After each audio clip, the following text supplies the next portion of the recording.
लेकिन आंख के न होने से वासना नहीं मिट जाती। आंख के न होने से कामना नहीं मिट जाती।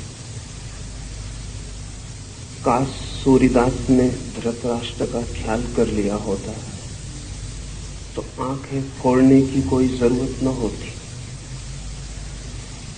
सूरदास ने आंखें फोड़ ली थी इसलिए कि न रहेंगी आंखें, न मन में उठेगी कामना, न उठेगी वासना। पर आंखों से कामना नहीं उठती, कामना उठती है मन से। आंखें फूट दी जाए, फोड़ भी डाली जाए तो भी वासना का कोई अंत नहीं।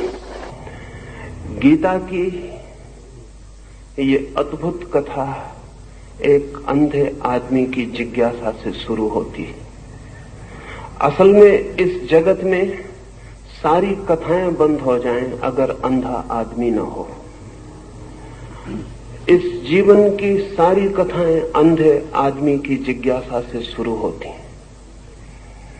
अंधा आदमी भी देखना चाहता है उसे जो उसे दिखाई नहीं पड़ता है। बहरा भी सुनना चाहता है उसे जो उसे सुनाई नहीं पड़ता है। सारी इंद्रियां भी खो जाएं तो भी मन के भीतर छिपी हुई वृत्तियों का कोई विनाश नहीं होता है। तो पहली बात तो आपसे ये कहना चाहूंगा कि स्मरण रखें, धृतराष्ट्र अंधे हैं, लेकिन युद्ध के मैदान पर क्या हो रहा है, मीलों दूर बैठे उनका मन उसके लिए उत्सुक, जानने को पीड़ित, जानने को आतुर है।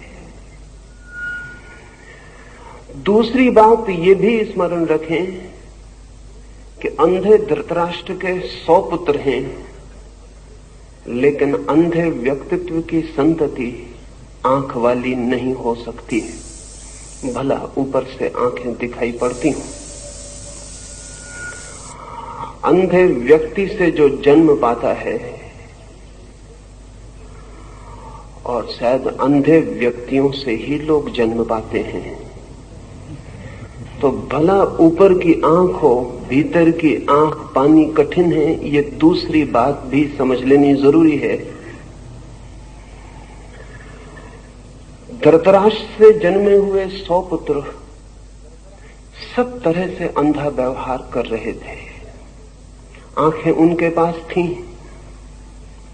लेकिन भीतर की आंख नहीं थी। अंधे से अंधापन ही पैदा हो सकता है।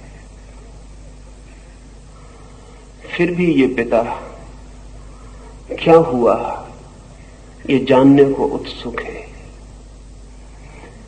तीसरी बात ये भी ध्यान रख लेनी जरूरी है कि धृतराष्ट्र कहते हैं धर्म के उस कुरुक्षेत्र में युद्ध के लिए इकट्ठे हुए।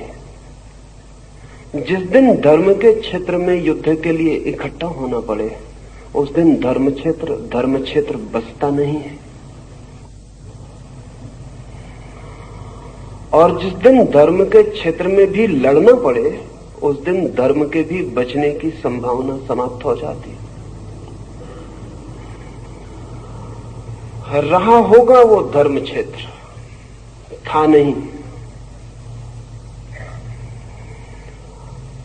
रहा होगा कभी, पर आज तो वहां एक दूसरे को काटने को आतुर सब लोग इकट्ठे हुए थे। ये प्रारंभ भी अद्भुत है। ये इसलिए भी अद्भुत है कि अधर्म क्षेत्रों में क्या होता होगा उसका हिसाब लगाना मुश्किल है। धर्म क्षेत्र में क्या होता है वो धृतराष्ट्र संजय से पूछते हैं कि वहां युद्ध के लिए आतुर मेरे पुत्र और उनके विरोधियों ने क्या किया है, क्या कर रहे हैं, वो मैं जानना चाहता हूं। धर्म का क्षेत्र पृथ्वी पर शायद बन नहीं पाया अब तक, क्योंकि धर्म क्षेत्र बनेगा तो युद्ध की संभावना समाप्त हो जानी चाहिए। युद्ध की संभावना बनी ही है और धर्म क्षेत्र भी युद्ध